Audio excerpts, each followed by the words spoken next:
มันจะเป็นห้องน้ำใน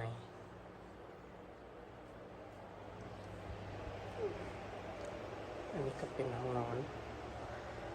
อันนี้ก็จะเป็นห้องนอน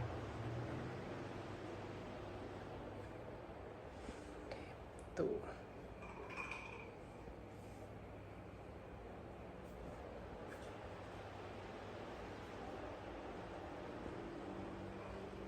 จะเป็นห้องน้ำ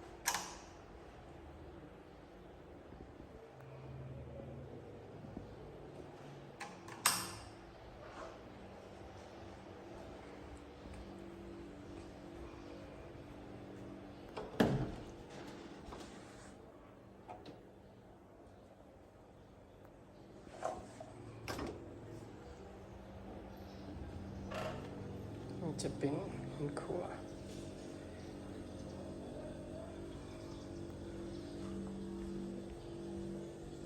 ก็มีหลังบ้านจะเป็นหลังบ้านกว้างประตูเข้าล็อกอันนี้นี่ก็จะเป็นหลังบ้าน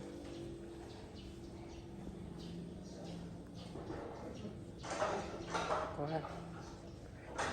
มันนี่เลย